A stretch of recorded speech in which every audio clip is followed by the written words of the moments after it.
Então vamos lá, pessoal. A primeira etapa que eu acho que é muito importante é: tenha clareza de qual é a duração que o seu projeto terá ou tem que ter, tá? Porque em alguns projetos a gente tem uma liberdade para realmente trabalhar e saber que, olha, o projeto pode durar o tempo que for necessário para a execução dele. Mas na maioria dos locais, na maioria das empresas hoje em dia nós já nascemos com a necessidade do projeto tendo um prazo específico para a conclusão daquele projeto. Então, muitas vezes pode ser que já tenha específico que a gente vai ter alguma mudança na legislação e a gente precisa fazer algumas adaptações, então até a publicação dessa legislação ou até o prazo que essa legislação determina, 180 dias, 90 dias, por exemplo, você tem que ter concluído o seu projeto.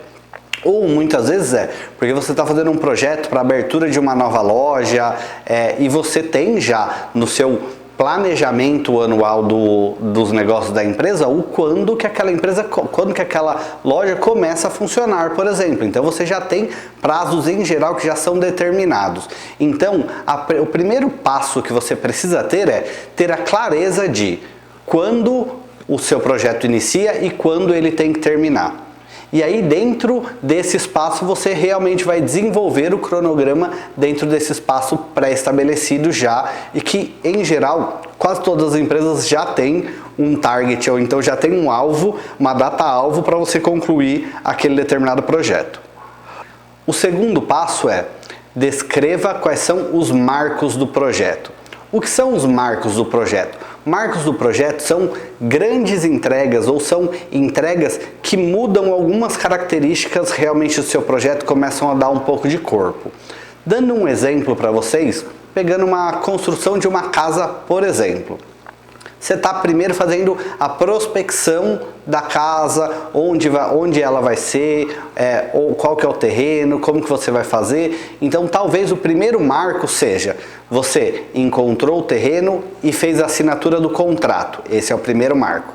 O segundo marco é o início das obras, por exemplo. Um terceiro marco pode ser a fundação, a conclusão da fundação da casa. Um quarto marco pode ser a conclusão da subida das paredes da casa. Um quinto marco pode ser o telhado da casa, por exemplo. Então, são alguns marcos que definem que você vai conseguir ir monitorando a evolução do seu projeto, que ele está chegando ali e que tem algumas entregas com base nisso. Isso é bem importante porque a gente já definiu, já entendeu qual que é o prazo que a gente tem que ter do projeto, só que é difícil a gente já ter detalhado quais são todas as tarefas dia a dia para a gente fazer um cronograma. Então a gente pega e define alguns marcos, e esses marcos têm que ter datas. Então a gente começa a falar: olha, a construção do terreno começa no dia 1, a fundação termina, por exemplo, no dia 25, depois é o término da subida das paredes no dia 55. Então a gente define já quais são os marcos e as datas para que esses marcos aconteçam. A terceira etapa, então, agora que a gente já tem os marcos, a gente vai fazer a estrutura analítica do projeto. Para quem não sabe o que é a estrutura analítica, vamos ver, ele é de forma muito simples.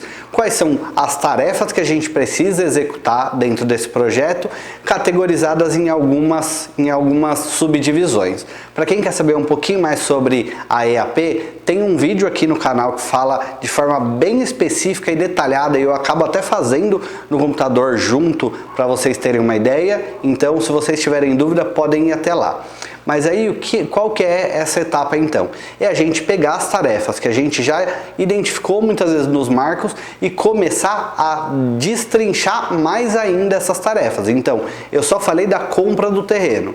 Só que antes da compra do terreno, quais são as atividades que a gente precisa fazer isso? É a procura do terreno, a verificação com uma imobiliária, por exemplo, para prospectar esse terreno, é o financiamento com o banco desse terreno, é a averiguação de como está a documentação sobre esse terreno. Então a gente tem algumas atividades antes desse marco atingido.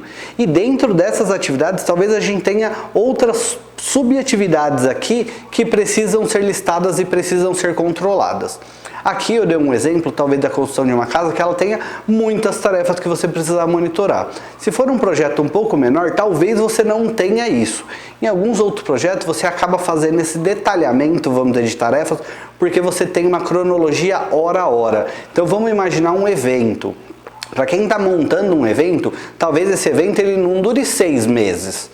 O evento, às vezes, ele vai durar 1 dia, 2 dias, mas ele tem uma cronologia das atividades que vão acontecer ali naquele evento, que eles precisam estar certinho cronometrados, com uma cronologia muito bem montada e com quais são as tarefas que estão envolvidas em cada horário, cada uma das etapas daquele evento. Então aí vocês vão começar a destrinchar quais são todas as tarefas que vocês precisam executar.